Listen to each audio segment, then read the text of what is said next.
मध्य प्रदेश में जबलपुर से मंडला की ओर जाने वाले नेशनल हाईवे पर जबलपुर से करीब 20 किलोमीटर दूर बरेला शहर के वार्ड नंबर 15 में 40 वर्षीय दीपा मेहरा उर्फ बबली अपनी 20 साल की बेटी निशा के साथ रहती थी। बरेला शहर के पास में ही गांव टंबर बीटा में बबली का मायका था। बबली ने वहीं के रहने वाले संदीप जारिया के साथ अपनी बेटी निशा का रिश्ता तय कर दिया था और 27 सितंबर को संदीप से बात करते समय निशा ने अचानक बाहर बरामदे में किसी के आने की आहट सुनी। उसने संदीप से कहा कि शायद कोई घर पर आया है, इसलिए मैं तुमसे बाद में बात करती हूँ।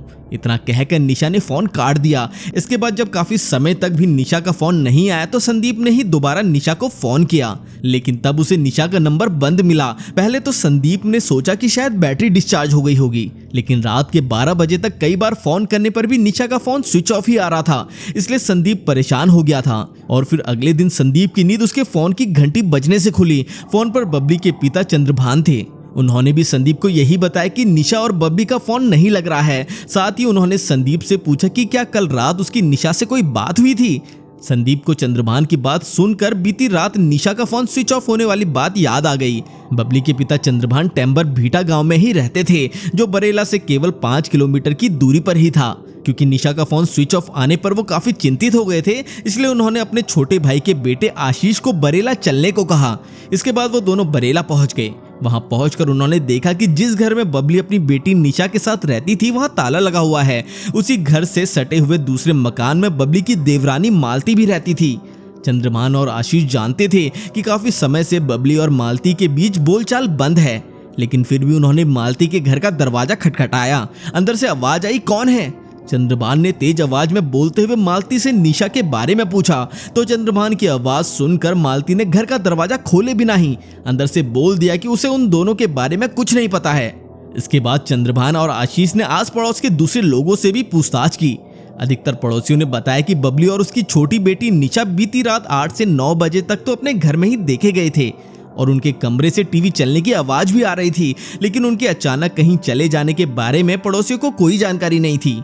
और अब दिन पूरी तरीके से निकल चुका था। साथ ही बरेला के इस पूरे वार्ड में मां बेटी के रात से गायब होने की खबर फैल चुकी थी। चंद्रभान ने बिना देरी किए बरेला पुलिस थाने में उन दोनों के गायब होने की रिपोर्ट लिखाने के लिए कहा। तब तक निशा का मंगेतर संदीप भी वहां पहुंच गया था। बरेला पुलिस ने चंद्रभान और संदीप को पहले अपने रिश्तेदार के यहाँ तलाशने की सलाह दी। चंद्रभान के साथ उसका भतीजा आशीष और संदीप के अलावा दूसरे रिश्तेदारों ने भी निशा और बबली के बारे में पता लगाना शुरू किया। उन्हें ढूंढते ढूंढते कई दिन बीत गए, लेकिन फिर भी उनका कुछ पता नहीं चला। इसके बाद चंद्रभान ने थाने जाकर बबली और निशा की गुमशुदगी की रिपोर्ट दर्ज कर पुलिस पर उन्हें तलाश करने का दबाव बनाया। लेकिन एक सप्ताह बीत जाने के बाद भी जब पुलिस निशा और बबली को ढूंढने में असफल रही तो बबली के मायके वालों ने नाराज होकर डीएसपी और एसपी से लेकर सीएम हेल्पलाइन तक में शिकायत दर्ज करा दी। उन्होंने सीधे सीधे स्थानीय पुलिस के खिलाफ भी शिकायत दर्ज कर दी। इधर इस घटना को लेकर मेहरा समाज के लोगों ने भी पुलिस प्रशासन के खिलाफ मोर्चा खोल लिया था। पुलिस की नाकामी के खिलाफ स्थानीय लोगों ने ज्ञापन देकर बरेला में नेशनल हाईवे पर चक्का जाम करने की चेतावनी भी दे दी। इसके बाद पुलिस के आला अधिकारी हरकत में आए, क्योंकि बरेला थाने में टीआई के ना होने की वजह से एसआई मुनेश लाल कोल के पास पुलिस थाने की जिम्मेदारी थी। इसलिए इस मामले की गंभीरता को देखते हुए जबलपुर एसपी सिद्धार्थ बहुगुणा ने बरेला पुलिस थाने की कमान एक तेज तर्रार डीएसपी अपूर्वा किलेदार को सौंप दी। अपूर्वा किलेदार ने क्राइम ब्रांच और बरेला पुलिस के साथ मिलकर इस मामले की तफ्तीश नए सिरे से शुरू की। उन्होंने जांच की शुरुआत बबली और निशा के घर से ही की। इस कार्यवाही में 2 अक्टूबर 2021 को डीएसपी ने बरेला थाना स्टाफ और फॉरेंसिक टीम के साथ निशा के घर पहुंचकर उनके कमरे का ताला खुलवाया।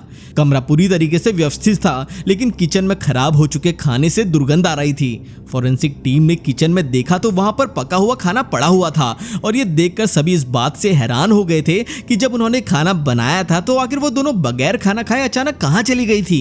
लेकिन फिर बबली के चचेरे भाई आशीष ने पुलिस को बताया कि जिस दिन वो मालती से बबली और निशा के बारे में पूछने गए थे तो तब मालती की बेटी ने उन्हें बताया था कि रात में हमारे घर पर संजू चाचा के साथ 2 लड़के आए थे और हमारे सोने तक भी वो लोग वहीं पर ही थे। ये जानकारी पुलिस के लिए इस केस में बहुत महत्वपूर्ण कड़ी थी। डीएसपी ने उनसे पूछा कि ये संजू कौन है। आशीष ने कहा कि सर इसका जवाब तो मालती ही दे सकती है। और इस तरह पुलिस की जांच की सुई बबली की देवरानी मालती की ओर घूम गई। इस बारे में सीधे मालती से पूछताछ करने के बजाय पुलिस ने पहले पड़ोस के लोगों से संजू के बारे में पता लगाया।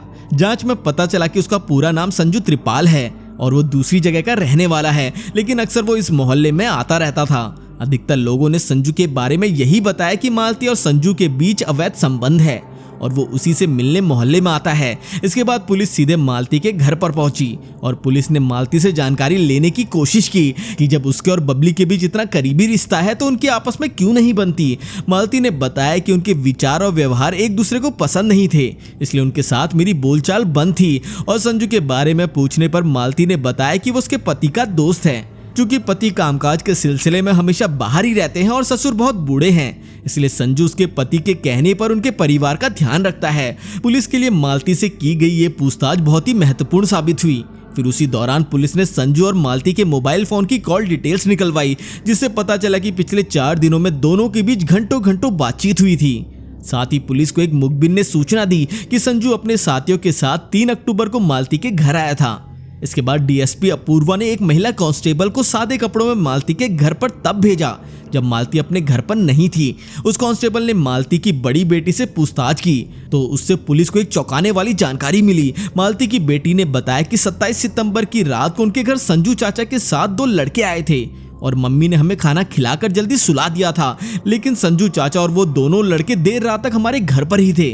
मालती की बेटी ने आगे बताया कि सुबह सोकर उठने के बाद जब मैंने देखा तो बड़ी मम्मी बबली के घर पर ताला लगा हुआ था। मैंने सोचा कि शायद बड़ी मम्मी निशा दीदी को लेकर नाना जी के घर गई होगी। लापता माँ और बेटी के बारे में पुलिस को अब कई तरह की जानकारी मिल चुकी थी, जिसके मुख्य केंद्र संजू और मालती ही थे। और अब पुलिस को पूरा विश्वास हो गया था कि बबली और निशा को गायब करने में संजू और मालती का ही हाथ है। इसके बाद पुलिस ने शक के आधार पर संजू और मालती को पूछताछ के लिए 4 अक्टूबर की सुबह 11 बजे थाने में बुलाया और उन्हें घंटों थाने में बैठा कर रखा गया। उस दौरान उनकी बेचैनी और घबराहट वाली गतिविधियों पर नजर रखी गई और फिर धीरे धीरे उन पर पुलिस की सख्ती बढ़ती चली गई। जब सख्ती बर्दाश्त से बाहर हो गई तो मालती ने अपना जुर्म स्वीकार कर लिया। इसके बाद पुलिस ने उनसे सीधा सवाल किया कि तुमने उन दोनों को किस दुश्मनी के चलते गायब कराया है। इधर पुलिस की सख्ती के आगे संजू भी टूट गया था। संजू ने पुलिस को बताया कि उसने मालती के कहने पर बबली और निशा की हत्या कर दी है और उन दोनों के शव को अपने गांव में ले जाकर दफना दिया है। लेकिन पुलिस पूछताछ में इस दोहरे हत्याकांड की जो कहानी सामने आई उसे सुनकर पुलिस भी हैरान रह गई।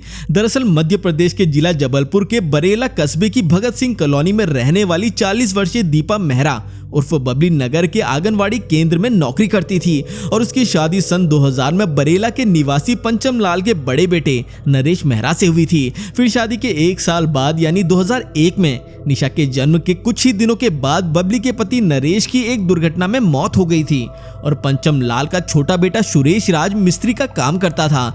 उसकी शादी मालती के साथ हुई थी।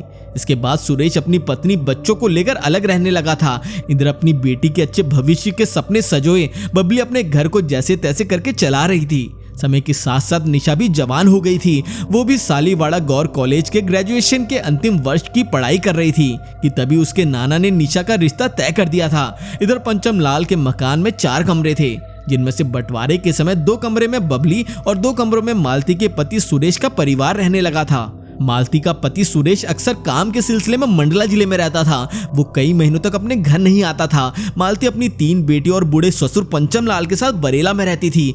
30 साल की मालती वासना के सुख से वंचित रहती थी और फिर करीब 5 साल पहले मालती के संपर्क में संजू आया था। वो महिगवा गांव का रहने वाला था। संजू सुरेश का परिचित था। वो दोनों मिलकर काम तलाशते थे। जब सुरेश काम की तलाश में मंडला चला गया तो इधर संजू उसकी पत्नी मालती से मिलने आने लगा। मालती की बेटियों के लिए संजू चॉकलेट और बिस्कुट लेकर आता था। मालती की बेटियां उसे चाचा कहकर बुलाती थी। मालती के ससुर पंचम लाल बहुत बूढ़े हो चले थे, उन्हें ठीक से सुनाई भी नहीं देता था और इस तरह संजू और मालती अकेले में मिलते रहे। फिर इन दोनों के बीच अवैध संबंध बन गए। उन्हें जब भी अपनी काम वासना की हसरतें पूरी करनी होती थी तब संजू बच्चियों को पैसे देकर कुछ खाने के लिए बाहर भेज देता था। इधर घटना से करीब 4 साल पहले एक दिन दोपहर के 2 बजे का समय था। बबली आंगनबाड़ी केंद्र से अपने घर लौट रही थी और घर की 4 दीवारी में बने दरवाजे से बबली जैसे ही घर के अंदर गई तो उसे मालती के कमरे से किसी व्यक्ति की आवाज सुनाई दी, जबकि उस समय उसके ससुर पंचम लाल भी घर पर नहीं थे। इसके बाद बबली जब अपने कमरे में गई तो उसे पास वाले कमरे से कुछ अजीब सी आवाजें सुनाई देने लगी। इसके बाद उसने अपने पर्स को टेबल पर रखा और वो बरामदे में आ गई। उसने देखा कि मालती के कमरे का दरवाजा अंदर से बंद है। इसके बाद बबली ने चुपके से दरवाजे में बने छेद में आंख लगाई तो अंदर का दृश्य देखकर बबली दंग रह गई। हालांकि बबली पिछले कुछ दिनों से देख रही थी कि मालती से मिलने एक युवक अक्सर आता रहता था, लेकिन जब उसके बारे में बबली ने देवरानी मालती से पूछा था तो उसने संजू को रिश्ते का भाई बताया। लेकिन उस दिन बबली ने अपनी आंखों से जो सच देखा उसे देखकर उसके अंदर आक्रोश भर गया था। इसके बाद बबली अपना सब काम छोड़कर मालती के कमरे के सामने ही कुर्सी डालकर बैठ गई और करीब आधे घंटे के बाद जब वो युवक मालती के कमरे से बाहर निकला तो बबली ने उसे पहचान लिया, क्योंकि वो कोई और नहीं बल्कि संजू ही था, जिसे मालती अपना भाई बताती थी। दरअसल वही उसका प्रेमी था। बबली को संजू के बुरे चरित्र के बारे में पहले से ही मालूम था, क्योंकि वो शराब का शौकीन और क्रिमिनल माइंड का था। संजू एक बार पहले भी अपने गांव की एक लड़की को लेकर भाग चुका था और उस लड़की का फिर कभी पता नहीं चला था कि वो लड़की कहाँ है। खैर 34 वर्षीय संजू शादीशुदा होने के साथ ही 2 बेटियों का बाप भी था। और जब बबली ने मालती से संजू के उसके कमरे में होने की बात पूछी तो मालती ने अपनी गलती मानने के बजाय उसे ही भरा बुरा कहना शुरू कर दिया। इसके बाद बबली ने संजू और मालती के नाजायज संबंधों की बात अपने ससुर पंचम लाल को भी बता दी थी, जिसकी वजह से मालती अपनी जेठानी बबली से नाराज हो गई थी और उस दिन के बाद मालती ने बबली से बात करनी बंद कर दी थी।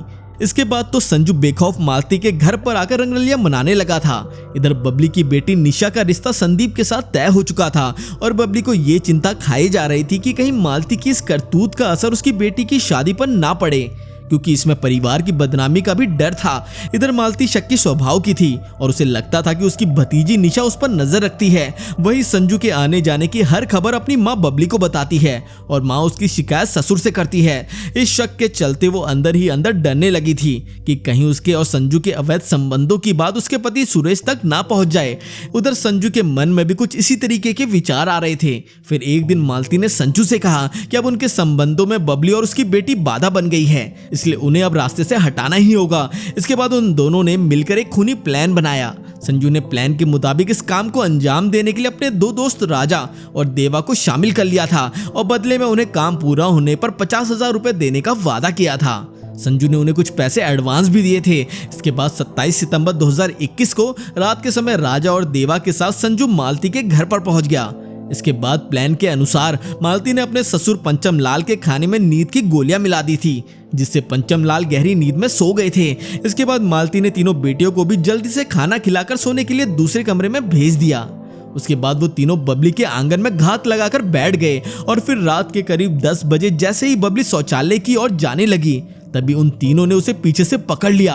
उधर इन सब बातों से बेखबर मासूम निशा अपने कमरे में अपने होने वाले पति संदीप से फोन पर बात कर रही थी, लेकिन बाहर कुछ आहट सुनकर निशा भी उस तरफ जाने लगी, लेकिन तब तक वो तीनों उसके कमरे में घुस चुके थे। इसके बाद उन्होंने निशा को भी दबोच लिया और निशा की भी उन्होंने गला घोटकर हत्या कर दी। माँ बेटी की हत्या करने के बाद उन्होंने उनकी लाश को चादर में लपेटा और रात में ही मोटरसाइकिल से उन दोनों की लाश को नहर के किनारे ले जाकर झाड़ियों में फेंक दिया।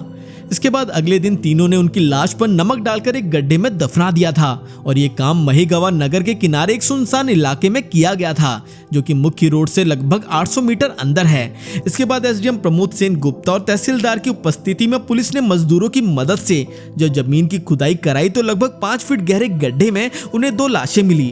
वो दोनों लाशें ऊपर नीचे रखी हुई थी, साथ ही उनके ऊपर काफी मात्रा में नमक भी डाला गया था। निशा का शव ऊपर था और उसके नीचे उसकी मां बबली की लाश थी। घटनास्थल पर मिले शवों की पहचान होने के बाद परिजनों और रिश्तेदारों के बयान दर्ज किए गए और फिर शवों का पोस्टमार्टम कराने के बाद उनका अंतिम संस्कार कर दिया गया। इस हत्याकांड में राजा और देवा की तलाश की गई और उन्हें भी जल्द ही अरेस्ट कर लिया गया। इसके बाद पुलिस ने आरोपी संजू त्रिपाल, उसकी प्रेमिका मालती मेहरा, उसके दोस्त राजा कोल और देवा ठाकुर को धारा 302, 201 इसके अलावा और भी कई अन्य धाराओं में मुकदमा दर्ज करके जबलपुर कोर्ट में पेश किया गया, जहां से उन सभी को सेंट्रल जेल भेज दिया गया। तो दोस्तों, आपकी इस केस पर क्या राय है हमें कमेंट करके जरूर बताएं। अगर आपको हमारी आज की ये वीडियो पसंद आई तो इसे लाइक और चैनल को सब्सक्राइब करना बिल्कुल ना भूलें। तो मिलते हैं अगली वीडियो में।